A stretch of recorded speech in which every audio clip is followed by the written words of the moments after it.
Muy buenas noches, soy Gonzalo Priale, esto es 4 a la N. Es grato estar de vuelta. Vamos al tema. La corrupción es percibida por la opinión pública como uno de los principales problemas nacionales junto al de la inseguridad ciudadana. Según la Contraloría, la corrupción le cuesta al país cada año más de 20.000 millones de soles. La gestión del gasto público en todos los niveles de gobierno es pésima y la corrupción y las inconductas funcionales se acrecientan. En este marco, la gestión de la Contraloría es fundamental. Está a la altura de tamaño reto, está logrando resultados, sus intervenciones evitan los malos manejos o provocan parálisis de los funcionarios a cargo de la toma de decisiones. Esta noche, para analizar estos temas, me acompañan Carlos Linares, expresidente de Petroperú, Fuad Curi, ex Contralor General de la República, y Luis Miguel Irribarren, experto en temas de infraestructura. Empecemos. Fuad, para que los televidentes se ubiquen ante lo que vamos a tratar, ¿cuál es el rol primordial de la Contraloría? ¿Qué ingresos percibe por su labor y cuánto personal tiene a su cargo? La Contraloría, por mandato constitucional, es la entidad del Estado encargada de velar por el buen uso de los recursos públicos, por el cumplimiento de la legalidad y asegurar la eficiencia de los procesos. En ese sentido, la gran responsabilidad de una Contraloría o Auditoría General, como se llama en algunos otros países, o Tribunal de Cuentas, es, en esencia, es control. Y el control, traducido en el idioma de la profesión, es hacer auditorías. Obviamente, dentro del proceso de control hay control previo, control simultáneo, concurrente y control posterior. Con la salvedad de que el único control que es vinculante para detectar o denunciar un caso de corrupción, la corrupción tiene distintas modalidades, es la auditoría de cumplimiento. Es decir, donde se le entregan las pruebas de la inconducta funcional, como ahora le llaman, en otro caso en realidad es el comportamiento indebido. Y los otros dos controles, el previo, que solamente tiene unas características muy definidas, y el control concurrente, que se ha puesto muy de moda en los últimos 7 años con la gestión de Nelson Chacón. Cantidad de profesionales que hay en la Contraloría ahorita, si no me equivoco, están entre 3.500, 3.800 y hay un proceso en marcha para incorporar 4.000 personas más. El presupuesto que manejan, la verdad que no lo tengo a la mano, pero sí sé que tienen en este momento una caja producto de que tienen que pagar las entidades por las inversiones, el 2%, una escala. 2% de los proyectos que fiscalizan. Los proyectos, ahí tienen una caja como de 1.600 millones de soles al día de ayer. ¿Pero es por hallazgos o solo por el hecho de fiscalizar? No, el hecho de tú inicias una obra, trasladas el 2%, 1.5 o 2%. No importa que se encuentre o no algún problema. No, es una manera de financiar, entre comillas, la labor de control. Entonces, mi pregunta, y ahí lo dejo, ¿se mantiene la autonomía de la función contralora? Siendo todo el mundo le está dando plata a la Contraloría para que haya auditoría. Hay un concepto ahí que vale la pena analizar. Muy buena pregunta. Luis Miguel, la Comisión Permanente rechazó la elección del candidato a Contralor propuesto por el Ejecutivo. Hay tiempo para que el Congreso evalúe otros candidatos y el Ejecutivo anunció que presentará uno nuevo en fecha próxima. ¿Qué desenlace esperarías? Yo creo que el Ejecutivo va a presentar a alguien que cumpla con los requisitos establecidos en la ley de la Contraloría, en la ley orgánica de la Contraloría. No necesariamente estamos viendo que va a ser alguien vinculado a las ciencias de la economía o de la contabilidad, sino que hasta hace poco era alguien vinculado a la ciencia del derecho, que creo que en mi opinión hubiera sido algo bueno para la misma Contraloría, porque creo que la Contraloría haría bien en recordar su propia normativa, y estar más pegado, por ejemplo, a los principios de materialidad, según los cuales tiene que enfocarse en las cosas más importantes, ¿no? Carlos, a fines de abril, el Tribunal Superior de Responsabilidades Administrativas de la Contraloría, que es la última instancia en el proceso sancionador, le impuso 1 año de inhabilitación para el ejercicio de la función pública a Carlos Linares, presidente del directorio de Petroperú desde el 1 de marzo, aquí presente. Carlos, tu caso resulta paradigmático y debiéramos sacar lecciones.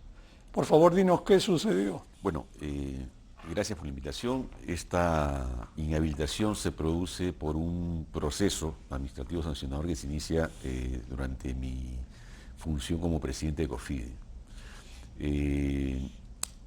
Es muy curioso porque pasaron varios temas ahí, pero pasa por una interpretación inicial de que como presidente de la institución, como sucede en muchas instituciones del Estado bajo el ámbito de FONAFE, le dan una serie de facilidades para que cumpla su función, ¿no? Como tener un vehículo, un chofer, gasolina y otros gastos de representación, en fin, que están establecidos. Y era lo que exactamente tenía el presidente anterior también, antes que yo asumiera. Sin embargo, y esto, como después parece que hubo una denuncia de alguien que fue retirado de la corporación, pero lo curioso es que FONAFE contestó a varias consultas de manera ambigua y de manera contradictoria. Y esto fue, digamos, la punta que le permitió a la OSI argumentar que había algo indebido. La OSI es la Oficina de Control Interno. Así es, ¿no? Y inició ese proceso. Al final, FONAFE se rectifica y reconoce que, o sea, siempre se actuó de la manera correcta y esos no eran beneficios adicionales o indebidos, sino que era parte de la facilidad que se le da a la persona que cumple esa función. Sin embargo, ya la OSI no oyó, digamos, o tomó en cuenta esa última posición y continuó con el proceso, ¿no? Que finalmente llegó hasta la última instancia donde se reconoce de que no había nada indebido, salvo el tema de los gastos de caja chica, que también parecía contradictorio, porque, digamos, al FONAFE reconocer de que todo estaba de acuerdo y se aplicaban los reglamentos de la empresa, estos usos de caja chica fueron utilizados bajo ese marco normativo. O sea, realmente no había ninguna falta. Fue una interpretación de que esos correspondían a gastos personales, en el sentido que me había beneficiado yo de esos gastos de caja chica, ¿no? Sí, pues es un caso muy especial. Fuad, con tu ojo experto, ¿cómo puede suceder que se sancione a un funcionario de limpia trayectoria por gastos tan irrelevantes, de un poco más de 900 soles, ¿no? El monto que se me atribuye. De caja chica para café o frutas, ocurridos hace 2 años, justo ahora, cuando presidía el directorio de Petroperú, que está tratando de hallar salidas para el hueco negro ocasionado por la refinería de Talara. El Tribunal Superior de la Contraloría no tiene un sentido de las proporciones y, por otro lado, habrán primado intereses politizados o ideologizados. Comienzo por lo último. Sí.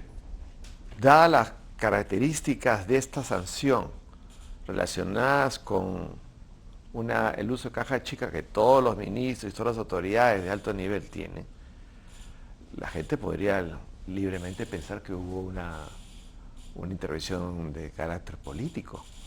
Pero eso es pensando mal, cosa que lo negamos todos, ¿no es cierto? No hay ninguna intervención política, pero bueno. Regresando a la auditoría, es que no es el tribunal, es toda la cadena del proceso de control de la auditoría, y no es, permíteme una corrección, es la Oficina de Control Institucional, porque la Oficina de Control Interno es otra, y casi el control interno es inexistente, excepto las entidades de FONAFE, que sí lo hacen bien. Entonces, si toda la cadena, si tú vas a usar recursos para evaluar una caja chica, llevarlo al tribunal, entonces la cantidad de gente que ha participado, las firmas que ha tenido que llevar, después el proceso en el tribunal, el órgano instructor, sancionador, eso debe haber costado fácil, te puedo decir, unos 50.000 a 100.000 soles, no sé, cualquier número. Pero, regresando al tema, supongamos por un instante que el presidente del directorio de COFIDE no tenía, se encontró con una caja chica y la caja chica es para los usos recurrentes. Ya pues una llamada de atención, puede ser la proporcionalidad al tema. Pero ahí a sancionarlo por un año en la función pública me parece una exageración total. Y eso me demuestra pues que hay una desviación conceptual a lo largo y ancho en la Contraloría de qué es lo que materialmente deben de auditar. Porque ya sabemos hoy en día que hay demasiado ruido relacionado con la capacidad y los resultados de la Contraloría con respecto al control concurrente, que es toda una teoría nueva, en donde yo lo he manifestado públicamente, en un país donde la corrupción ha tomado por sorpresa, la ha tomado hace muchos años. Yo creo que tenemos que fortalecer más bien la auditoría forense y la auditoría de cumplimiento, que sí son vinculantes para poder determinar una sanción y eliminar la impunidad. Existe corrupción porque hay impunidad. En la medida que comencemos sancionándola con sanciones fuertes, creo que podemos tener algún aliento hacia el futuro. Sabes, a mí la verdad, lo que me llama la atención en este caso particular es el timing, ¿no? O sea, justo ahora, Carlos preside el directorio de Petroperú, que está en un momento clave para el futuro de esa empresa que está generando una pérdida histórica en el país. Y justo ahora resulta que lo suspenden o lo retiran de la presidencia. Y más o menos, ¿cuál es la idea? Ponerlo al nivel del presidente anterior o los presidentes anteriores de la época de Castillo, que también han salido mal del sitio. O sea, no hay ninguna posibilidad de que sean casos similares, pero para efectos prácticos, bueno, pues todos los presidentes de Petroperú tienen problemas y eso no es justo. Por eso es que yo digo que acá puede haber intervenido un juego de intereses tal vez ideológicos. Porque Petroperú tiene pues una hinchada y no ha metido un gol en su vida. Luis Miguel, la falta de dinero es la principal razón que paraliza las obras, según declaran las unidades ejecutoras a la Contraloría. En la nueva ley de contrataciones se elevó el umbral de adicionales de obra que las entidades pueden aprobar por su cuenta del 15 al 30% del monto original. Un adicional mayor de 30 a 50% del monto original se puede aprobar solo si la Contraloría da el visto bueno.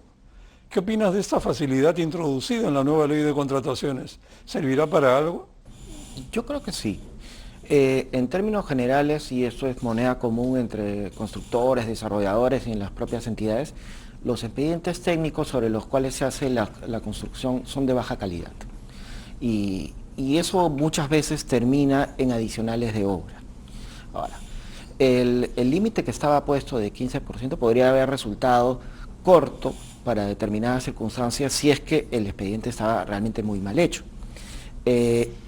Y la intervención de la Contraloría al final, que está originada en su ley orgánica, yo creo que da cierta seguridad a los intervinientes de que al menos va a haber alguien que controle el sobrepasar ese límite, ese último umbral respecto de los adicionales, ¿no? Entonces, a mí me parece positivo teniendo en cuenta la realidad de la calidad de los expedientes técnicos peruanos. He escuchado ese argumento, pero no le encuentro tanto sentido realmente, porque, digamos, si el expediente técnico que dio origen al problema generó esta situación donde se necesitan recursos adicionales, ¿le vas a meter más plata a un caballo perdedor? O sea, ¿le vas a dar 30% más para que con el mismo expediente continúe haciendo algo que no salió la primera vez? ¿O vas a gastar plata para actualizarlo y volver a activar? Eso muchas veces no tiene sentido. Hay un costo económico hundido, Gonzalo, si me permites, hay un costo hundido y hay una pérdida, sí valdría la pena de evaluar en cada caso, ¿no? Pero hay una pérdida por la inversión ya realizada y que se quedó en el 100% de lo que habías presupuestado inicialmente, ¿no? Entonces, ese costo hundido, la única manera de recuperarlo es haciendo que la infraestructura funcione. Y eso es terminando la obra. Hay un dato que todos manejamos de la enorme cantidad de obras inconclusas y paralizadas. Supongo que la Contraloría, que maneja la estadística, y el Ejecutivo, que tiene el problema encima, porque es el MEF el que ha entregado la plata, sea gobierno local o regional, es plata que está ahí perdiéndose, porque si bien han gastado, no sé, vamos a poner 20.000 millones de dólares, son 5.000 millones de dólares, pero ese dinero se está esfumando porque el cemento y los fierros se van pudriendo. Entonces no es el problema de lo que falta, es el problema de lo que se está perdiendo. Entonces ahí quizás Luis Miguel tiene razón de darle un impulso a levantar los problemas de las obras paralizadas. Sin embargo, tiene razón en lo que dices, Gonzalo, que los expedientes técnicos, o mejor dicho, lo que dice Luis Miguel, los expedientes técnicos dan pena. Por lo tanto, hay un trabajo ahí. ¿Cómo mejoramos los expedientes técnicos para que no suceda? No, porque ya a este paso, perdona, para terminar, a 3 años más van a aumentar el límite, quizás lo van a pasar al 100%, si es que no corrigen el expediente técnico. Estoy de acuerdo, o sea, efectivamente, si no se logra mejorar los expedientes técnicos, esta situación no va a cambiar. Y de repente habría que poner todo el esfuerzo en los expedientes técnicos y no en soltar más plata porque el expediente estuvo mal hecho. Pero tratemos después vamos a volver sobre el tema. Carlos, para concluir esta primera parte del programa, la Comisión de Trabajo del Congreso aprobó un dictamen para derogar la ley Servir y establecer una nueva autoridad nacional que reemplazará a Servir. La meritocracia es evidentemente un estorbo para la mediocridad y la corrupción. ¿Cómo controlar la gestión de las obras o de las empresas públicas si los encargados de la gestión no tienen la capacidad suficiente?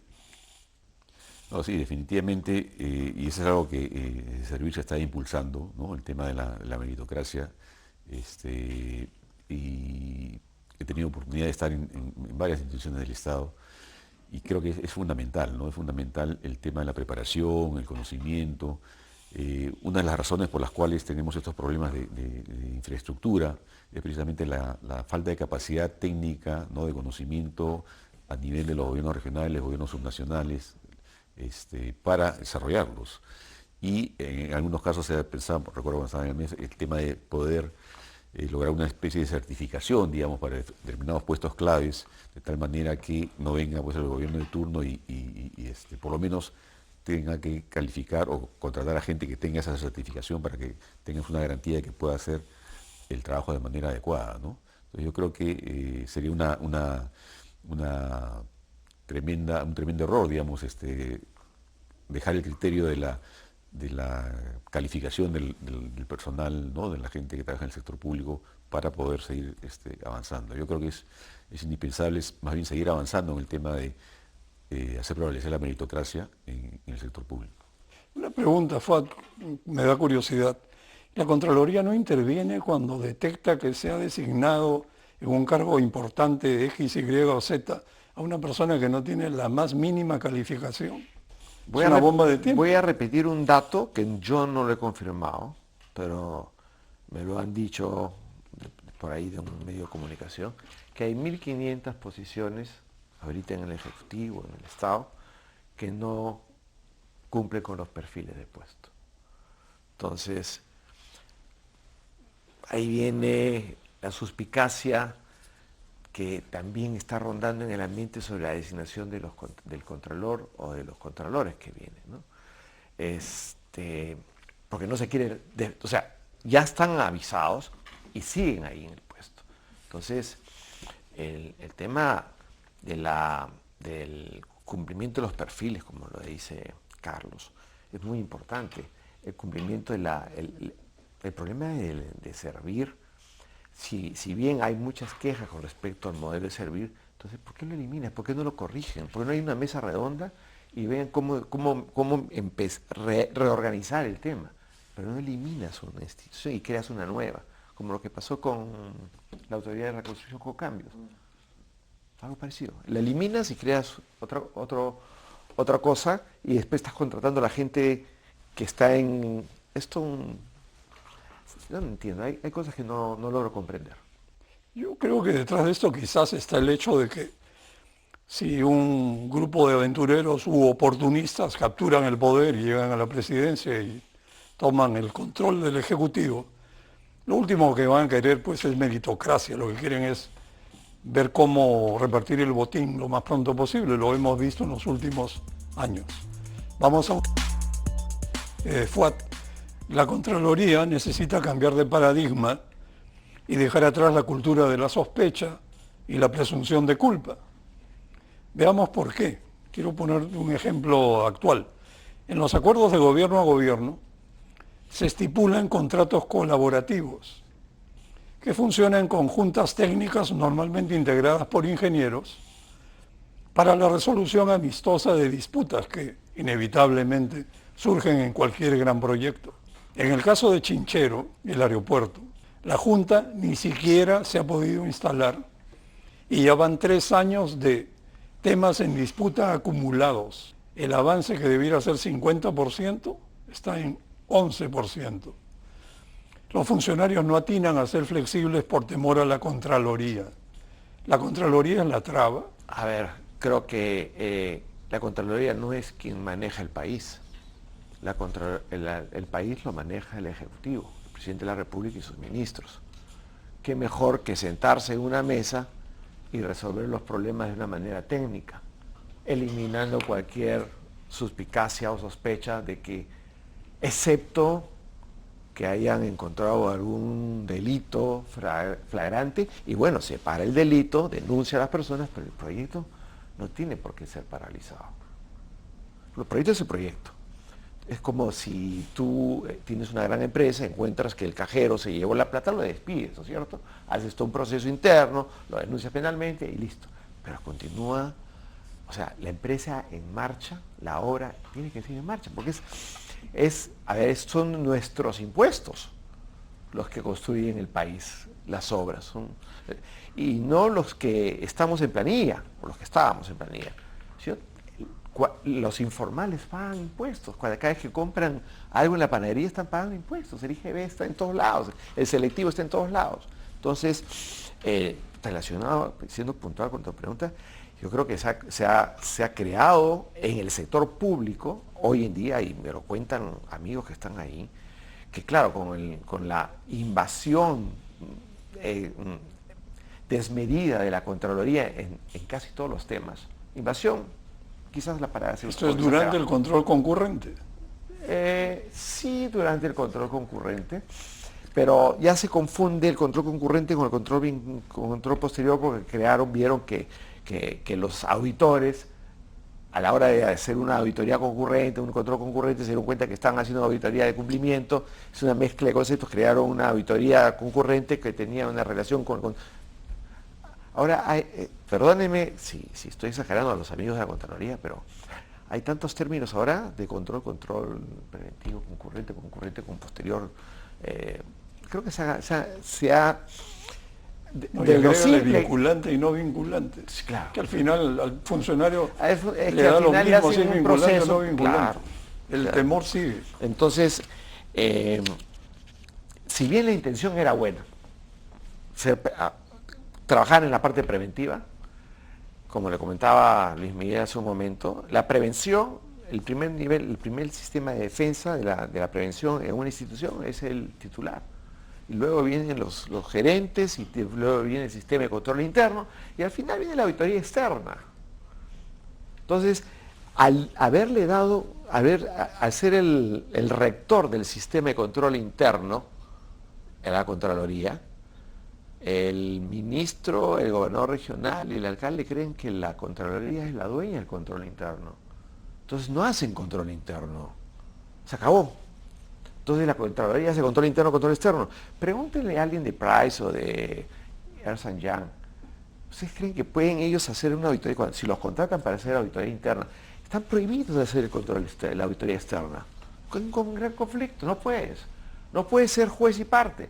Instalar las técnicas de control para luego auditarlas. Esto quizás no sea un poco confuso, pero yo creo que las instituciones hoy en día se han debilitado. Todas, sin excepción. En España, Aznar en una entrevista, y ahí termino, diciendo, cuando se pierde la institucionalidad en los países, la competitividad también se pierde, y el desarrollo. Un país no puede ser competitivo sin institucionalidad. Cosa que no comprenden, creo que nuestros mandantes y políticos. Bueno, muy cierto. Luis Miguel, llama la atención que la Contraloría audite solo el gasto efectuado. Durante el gobierno de Castillo o en algunos gobiernos regionales, se produjeron adjudicaciones fraudulentas de contratos por cientos de millones de soles. Luego, tras escándalos por denuncias públicas, se dejó sin efecto los contratos. Y como el gasto no se llegó a materializar, no pasó nada para la Contraloría. Aquí la Contraloría actúa al pie de la letra y se inhibe, pero en su control concurrente avasalla. ¿Qué piensas al respecto? La vara debería estar igual para todos, ¿no? Lo que manda la ley del Sistema Nacional de Control es que la Contraloría se concentre en aquellos casos que tengan mayor impacto. No en los casos chicos, no en los casos, con el perdón de Carlos, que lo traiga a colación, con el caso de Carlos, de las galletitas. Pero la ley sí da criterios para enfocarse en A, B, C de casos, sobre la base de los cuales la Contraloría tiene que hacer un plan de control, un plan de control. Y en este caso, si es que se generan excepciones a la regla o tratamientos diferenciados, está incurriendo en un incumplimiento de su propia normativa, que involucra priorizar determinadas cosas y tratar a todo el mundo con la misma vara, con el mismo derecho de defensa, con los mismos privilegios. Entonces, si hay alguien que se sale fácil del control, tiene privilegios respecto del funcionario que está al costado. Y eso es inadmisible, ¿no? Tema técnico. Carlos, cada año la Contraloría reporta que el país ha perdido entre 20.000 y 30.000 millones de soles, atribuibles al costo extrapolado de la corrupción y la inconducta funcional. Así, reportó pérdidas de 24.200 millones de soles el 2022 y 24.600 millones el 2023. Casi lo mismo, ¿no? Pero la Contraloría no explica qué hizo para reducirla, qué resultados logró. Y creo que esto es importante subrayarlo. El rol de la Contraloría es combatir y reducir la corrupción, no simplemente medirla y salir cada año a reportarla como gran cosa. ¿Constituye esto una especie de confesión de parte de que sus acciones de control no dan resultado? Evidentemente, digamos, hablar de estadísticas de lo que se pierde por corrupción, ¿no? Te da la idea de que es un estimado sobre aquello que no se ha podido evidenciar probablemente, ¿no? Claro, están las otras acciones que sí han identificado casos de corrupción y se ha identificado responsables, se ha cuantificado y se ha castigado. Y bueno, ahí viene todo el proceso también de reparación civil, ¿no? Para que tienen que reparar ese daño. Sin embargo, yo creo que de alguna manera, de repente la Contraloría debería revisar sus procedimientos, el tema de la materialidad, el tema de la presunción de inocencia, porque estas situaciones que comentaba Fuad respecto al caso de los proyectos, lo que se paralizan, lo podemos ver en la misma gestión de las empresas, ¿no? Sobrecostos que se producen porque para evitar algún cuestionamiento de la Contraloría de repente se pide una opinión externa cuando de repente no es necesaria, pero es una protección que tiene el empleado para ante una auditoría de la Contraloría, una revisión de la Contraloría, o digamos buscar consensos o compartir la responsabilidad. Entonces eso genera atrasos en las decisiones o malas decisiones o sobrecostos, ¿no? Yo creo que es un tema en el que la Contraloría debería trabajar.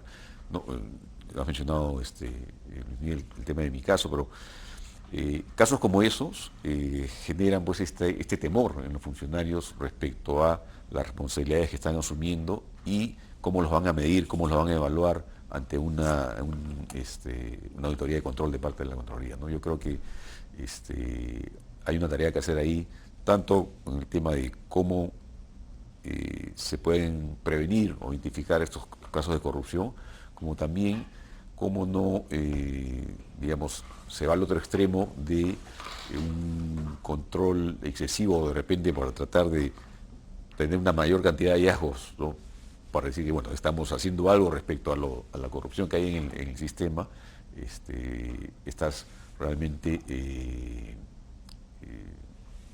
castigando innecesariamente o a gente inocente, digamos, en un proceso determinado, ¿no? Correcto. Fuad, brevemente, un comentario tuyo. Esta costumbre de reportar grandes números, pero no fijarse metas ni decir y logramos esto o logramos aquello, ¿es una práctica común de las contralorías? No, pero antes de responder muy rápido quiero hacer un comentario. La Contraloría, en relación a los grandes números, no es la encargada de reducir la corrupción, porque hay un sistema de lucha contra la corrupción que lo integra Contraloría, Fiscalía y Poder Judicial.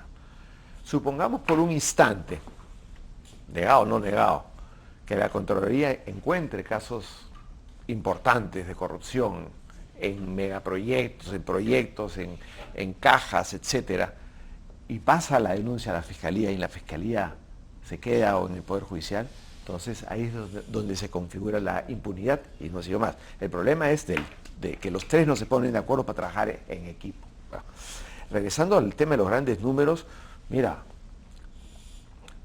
en lo personal, cuando nosotros también hicimos un cálculo, queríamos saber más o menos cuánto se pierde, porque calculamos un porcentaje sobre las inversiones, bla, bla, sacamos entre 12.000 millones de soles. Pero eso fue como un dato para alertar, pero no como para constituirse en una oficina de comunicación como el INEI, por ejemplo, ¿no? De datos, porque al final, si se pierden 10.000, 15.000, 20.000, 25.000, tendrían que matar.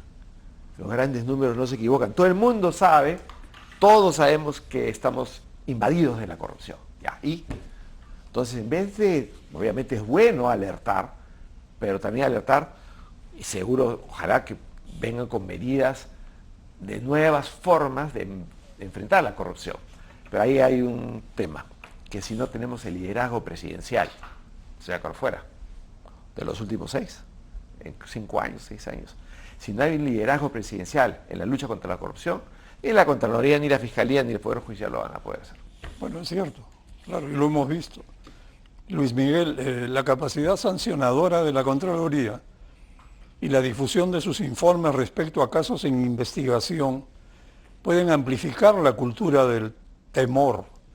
¿Qué podría hacer la Contraloría para contribuir a dejar atrás esta cultura del temor? Hay varios cambios que tendría que hacer. En este momento los incentivos para ser funcionario público son complicados. Hay un riesgo reputacional. Si se inicia una investigación, publican el resultado de la investigación al mismo momento que te notifican. Esta semana la Contraloría sacaba una directiva diciendo que va a publicar además los anexos y apéndices y lo que fuera.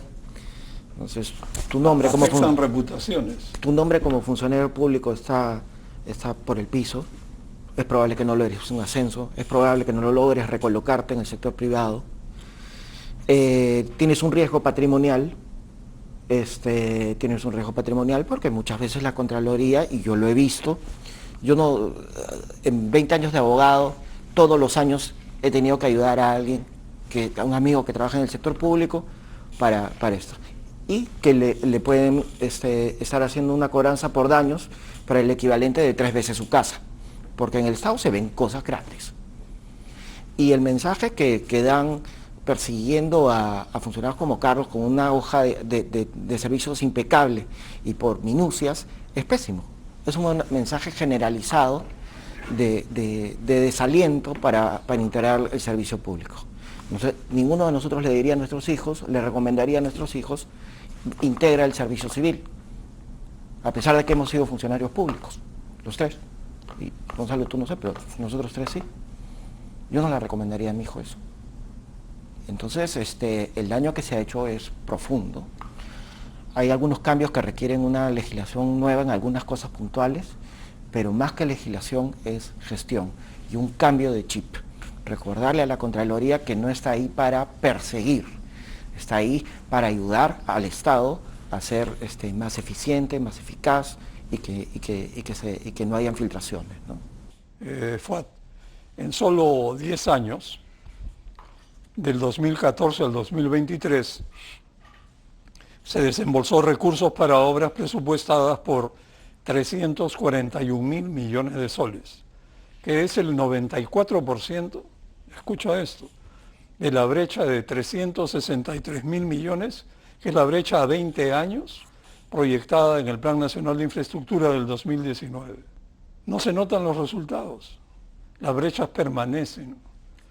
En este contexto, en marzo pasado, la Contraloría reportó 135.000 proyectos abandonados que no han recibido un sol por más de 3 años, cuya ejecución hubiera costado 690.000 millones de soles, con 41% de gasto desembolsado a este momento, que equivalen a 284.000 millones de soles.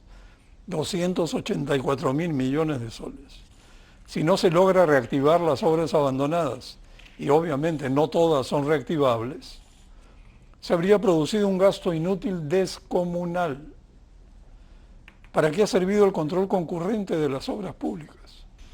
Mira, yo lo primero que tengo que decir es que el dato que yo manejo es distinto. Hay como 4.500 obras paralizadas por un valor de 5.000 millones de dólares. No, pero estos no son paralizadas, son abandonadas. Es decir, son obras que a lo largo de los años recibieron plata del presupuesto para devengado y O sea, dejaron de recibirlo. abandonadas y paralizadas. Son diferentes. Okay.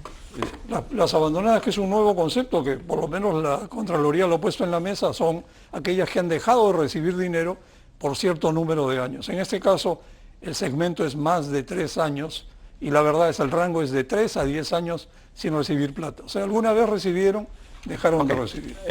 No son paralizados, ese es otro tema. Gonzalo, sí. No falta, el número no se equivoca en la medida que no hemos visto los peruanos en los últimos 10 o 20 años que los servicios hacia los ciudadanos hayan mejorado. En educación, ¿cuánto es el presupuesto de educación? En salud, ¿cuánto es el presupuesto en salud? Agua y saneamiento. Agua y saneamiento.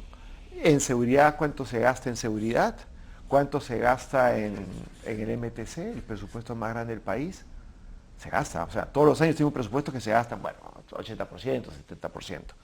Entonces, si vemos todo ese gasto de todo el Estado, del aparataje del Estado, también los gobiernos regionales hacen obras, también las municipalidades hacen obras, todo el mundo hace eso, son pequeños feudos donde todo el mundo hace sus obritas, ¿no es cierto? Entonces, todo ese gasto, si ustedes caminan por la ciudad y van a ver cómo se están parchando veredas y pistas sin ninguna lógica de ciudad, entonces sí, estamos en un franco proceso de retroceso y lamentablemente quien sufre son los ciudadanos. Los ciudadanos, a ver, el tráfico.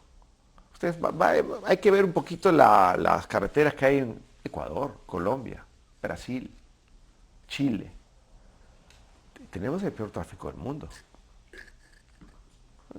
Segundo puesto es lo mismo que el primero. O sea, hemos llegado a eso. Entonces, el tema es que no es la Contraloría en sí mismo el causante del problema del subdesarrollo y campeante en que estamos. El problema es que no se ha fortalecido la gestión pública. Ahí viene, entonces ahora el Congreso elimina la ley, creo que elimina la ley o elimina la oficina, ya estoy confundido. Pero si no tenemos buenos profesionales, lo dijo Luis Miguel, nadie, o sea, así como está el panorama, lo que hemos visto con Castillo, lo que estamos viendo ahora, cómo los funcionarios públicos, estamos viendo cómo funciona el tema de los prefectos, subprefectos en las provincias, etcétera, etcétera, etcétera. ¿Quién tiene vocación de servir al país si sabe que va a terminar en un problema legal? Claro, ese es el correlato final, pero la función pública está totalmente desprestigiada. Tenemos quizás, no sé. Y es riesgosa, Gafar. Y es riesgosa. Es que tiene riesgos adicionales a la función privada. Entonces, tienes varios desincentivos por varias partes y en realidad la posición más segura es no tomar decisiones. Paralizarte. Paralizarte. Si eres funcionario público, cobras un cheque, fin de mes, y no tomas la decisión, no te arriesgas. Y hay un riesgo mucho mayor que ese. Y quien se afecta es la población. Es lo que venga después, políticamente hablando. Creo que esa es la cruda realidad de la situación. Vamos a una pausa y volvemos.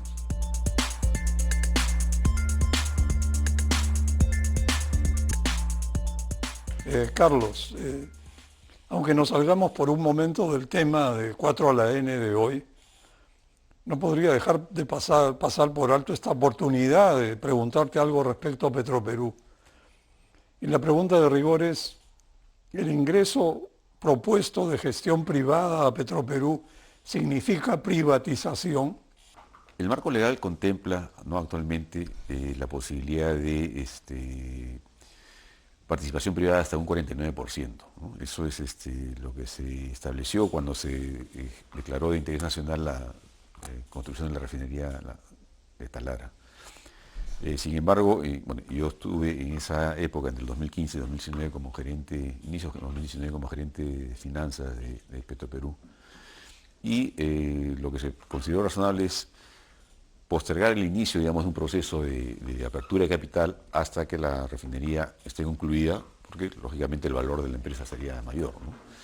Bueno, sin embargo, después vino todo lo que ya sabemos que pasó y los costos se elevaron demasiado y ahora el problema financiero en el que se encuentra la empresa.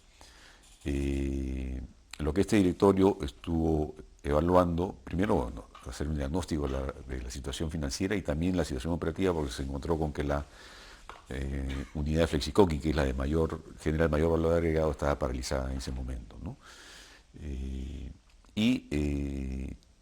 La implementación de un plan de reestructuración que ya había sido propuesto por Arthur Delite en un estudio del año anterior, el año 2022, si bien cierto tenía algunos elementos importantes, consideramos que era necesario probablemente hacer cambios mucho más profundos.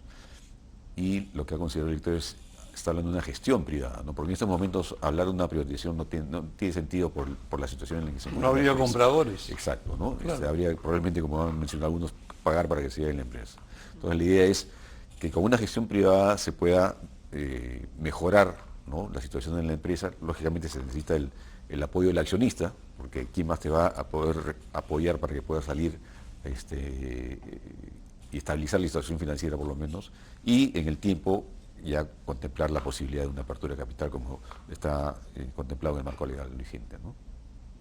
¿Y eres optimista respecto a el apoyo de los accionistas? Yo creo que el apoyo de los accionistas es necesario. Creo que la alternativa de que la empresa caiga en insolvencia tendría un costo mucho mayor, no solamente a la misma empresa, lo que significa el proyecto, sino las implicancias que puede tener para el gobierno, al Ejecutivo, como en la gestión de su propio pasivo, ¿no? El impacto que puede tener en la clasificación de riesgo del soberano, ¿no? Además que también hay que hablar que cómo las calificadoras de riesgo del mercado puede interpretar el apoyo si es que no hay un candado, porque uno de los riesgos es que se considera que este apoyo que se ha venido dando en repetidas ocasiones no tenga cuándo parar, ¿no? Entonces es por eso que el tema de la gestión privada digamos, puede dar una mejor expectativa respecto a que esos recursos van a estar mejor utilizados y se va a poder lograr estabilizar la empresa. Bueno, ojalá pues que el Ejecutivo actúe de acuerdo a esta lógica que es completamente sensata. Hay un tema ahí, si bien Sí. si se aceptara que un grupo de privados maneje la gestión, va a tener que tomar decisiones duras. Y ahí es donde el Estado va a tener que aceptar las decisiones que se tengan que tomar. Me refiero en general, no voy a entrar en temas específicos, pero sí hay que hacer una reingeniería. O dársela a los trabajadores, como han hecho con Aerolíneas Argentinas, que me pareció innovador. Sí, pero acá no tendría ningún sentido, creo, en este caso específico. Algo así como Seapal. Sí. FUAT, volvamos al tema. 40% del presupuesto para obras va a los gobiernos locales. Y la gran mayoría de las obras locales se ejecuta por administración directa de los alcaldes, que ponen a trabajar a los pobladores hasta que se acaba la plata por las buenas o por las malas. Y las obras no se terminan o no sirven y a nadie le interesa. Hace años que el gasto en obras locales está en modo saqueo. ¿Cómo se podría relanzar a la Contraloría para que esté a la altura de tremendo reto? Hay una idea que no logramos en mi gestión implementarla, que es trasladar, quizás me van a criticar todos, pero trasladar la supervisión de la obra a la contratación por parte de la Contraloría y de los supervisores, para que no haya una relación entre la municipalidad y el supervisor de obra, o en caso de obras medianas, la empresa que va a construir y el supervisor. Lo que sucede en el país es que el supervisor, por lo general, es parte del proceso, parte del grupo. Entonces, así como la Contraloría contrata los auditores externos para las empresas y ministerios y para la auditoría externa de los estados financieros, para consolidación, etcétera, debería la Contraloría tener la capacidad de contratar a los supervisores de obra y supervisarlos también. Así como ahora se financian, todo el país está financiando con el 2% de las obras a la Contraloría para el control concurrente, quizás habría que ajustar el concepto más para algo más rentable, que sería tener menos obras paralizadas. Eso podría ser una solución al problema de las obras, pero el problema macro es que, otra vez lo voy a decir, la descentralización es un fracaso. ¿Por qué? Porque se trasladaron las competencias de todo el Ejecutivo, no sé, 80% de las competencias, a entidades que no tenían gente. Y también, como los sueldos son tan bajos, que no puedes conseguir gente capacitada. Por lo tanto, el Ministerio de Economía, el gerente financiero del Estado, entrega dinero, también es otro problema, y no supervisa qué hizo con el dinero. Porque se supone que la Contraloría es la que tiene que supervisar. El componente país está medio enredado. Si el gerente financiero del Estado, el ministro de Economía, debería evaluar si le sigue dando presupuesto a una entidad que no funciona. Y hay un concepto que quiero cambiar un poquito del tema. Y hay una palabra que se ha puesto de moda en los medios de comunicación, que dice que la Contraloría intervino, el Ministerio de Economía y Finanzas. La Contraloría intervino, legado. La Contraloría intervino. La intervención suena importante, imponente, ¿no es cierto? Pero en realidad no está interviniendo, está pidiendo información. Ha tocado la puerta para pedir información, en el caso del MEF, por ejemplo, ¿no?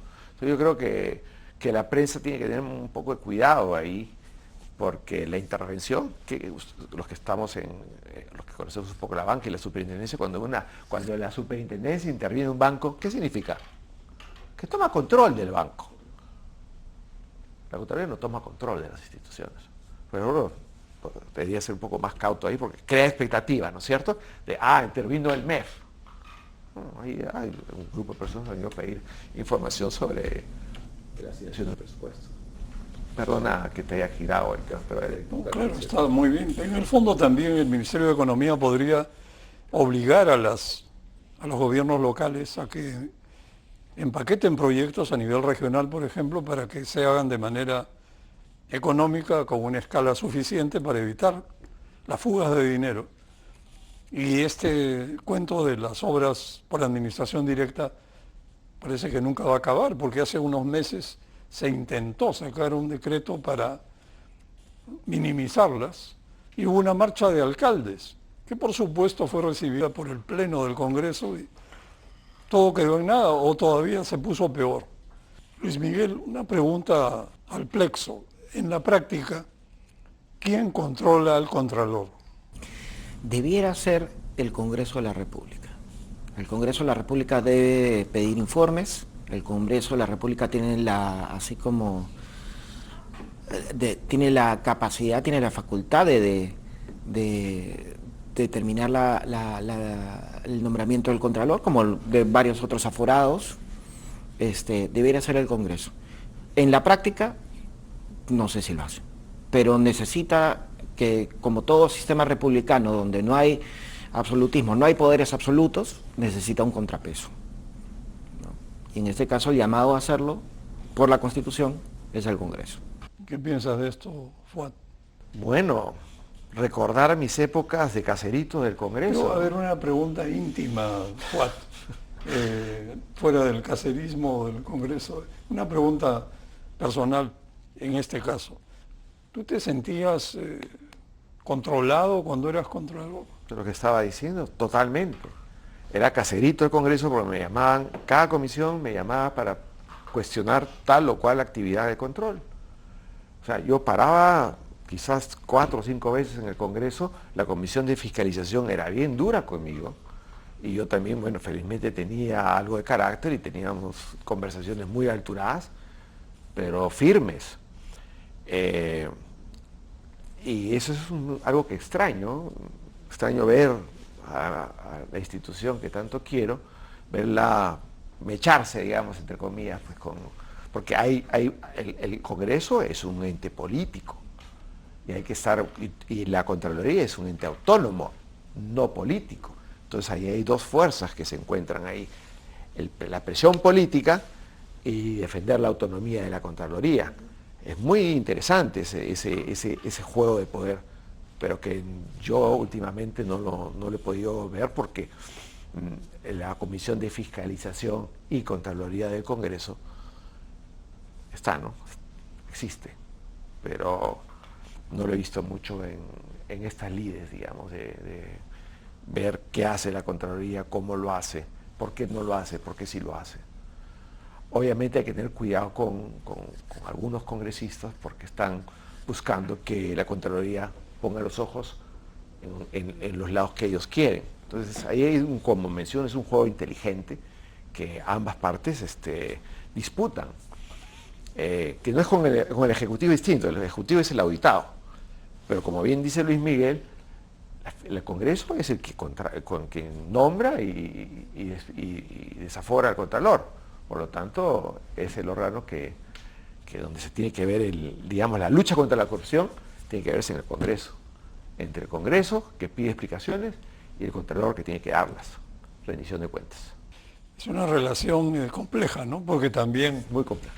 el riesgo del desafuero de repente pues cohíbe al Contralor. Y ahora en estos tiempos con un Congreso tan desaforado como el que estamos viviendo, probablemente esa relación se ha vuelto más compleja que antes, o con menos pronóstico de buenos resultados. Lo que pasa es que hay un tema, Sí. yo creo que los contralores nunca le han tenido miedo al Congreso porque mientras actúes correctamente, tienes el apoyo de la población y el apoyo mediático. Y obviamente no sería correcto despedir a alguien que está haciendo bien las cosas. Ya ahí tenemos un caso, ¿no? No lo quiero mencionar ahora, pero sí, yo creo que es una competencia interesante. Bueno, estamos por terminar, así que le pediría a cada uno de ustedes que, por favor, en un minuto traten de resumir su impresión sobre lo conversado. Luis Miguel. Yo creo que tenemos que irnos a lo principal. Y en esta mesa lo que yo he visto de principal es la gestión pública. La Contraloría es un elemento que afecta y puede afectar positiva o negativamente a la gestión pública. El rol del Estado está ahí, necesitamos un Estado que funcione. La Contraloría puede contribuir o no a ese objetivo, ¿no? Y ahí tiene que estar centrado el esfuerzo, ya sea con medidas legislativas, ya sea con gestión de la propia Contra. Carlos, por favor. Sí, yo creo que bueno, la Contraloría ejerce un rol muy importante, ¿no?, en el tema de la gestión pública. Sin embargo, pero bueno, basado en la experiencia propia que he tenido y lo que he observado en los últimos años, es importante ver cómo se corrige este efecto negativo que genera la Contraloría en el desempeño, digamos, del servidor público, ¿no? Hemos mencionado, yo creo que hay muchos ejemplos de eso, del temor, la paralización de la toma de decisiones, tanto a nivel de proyectos, a nivel de la gestión en las entidades, ¿no? Yo creo que eso genera un efecto que no se puede medir fácilmente, pero tiene un impacto, digamos, en la efectividad, en la eficiencia y en los costos, digamos, que de una u otra manera las entidades están incurriendo por no tomar decisiones adecuadas o en el momento oportuno, ¿no? Fuad, La sobreregulación es un elemento que alimenta la corrupción. En la medida que no tengamos control regulatorio, es decir, como en otros países del mundo, que las leyes pasan por un proceso de control para ver si son efectivas, si están financiadas o no, y tenemos leyes que se emiten como a menudo, con frecuencia y sin evaluar su impacto, tenemos también pues un sistema administrativo, ejecutivo, que tiene que manejarse dentro de ese ambiente, de esa malla regulatoria, y tienes a la Contraloría que la Constitución le ha dicho, tú tienes que velar por la legalidad de la ejecución del gasto y del comportamiento de los funcionarios. Entonces, mientras hay más leyes confusas, como la ley de contratación del Estado, por ejemplo, que es bien densa, ¿no es cierto? Tiene que haber una desregulación y una evaluación del impacto regulatorio para las futuras normas que se vayan saliendo. Pero tiene que haber una tabla normativa ya, porque eso genera pues que la Contraloría pues tenga mucho que hacer y al mismo tiempo se puede verse ahí auditando minucias. Entonces, eso. bueno, quiero agradecerles a Luis Miguel, Carlos y Fuad por su gran participación esta noche, y por mi parte, para terminar, yo diría que estamos en medio de una tormenta de corrupción. La crisis moral en el país es, desde que yo recuerdo, nunca vista. Y esto pues le pega a la Contraloría, porque cualquiera conecta los puntos y dice, bueno, ¿qué está haciendo la Contraloría? Y de repente eso no es tan justo que digamos, como ha dicho varias veces hoy Fuad. Pero por otro lado, la Contraloría también está interviniendo de un modo que provoca parálisis. Probablemente necesita revisar sus procesos, ayornarse y cambiar su chip de persecutorio a proactivo para lograr resultados, para que el país se mueva y volvamos a crecer. Bueno, muy buenas noches, muchas gracias a ustedes. Hasta luego.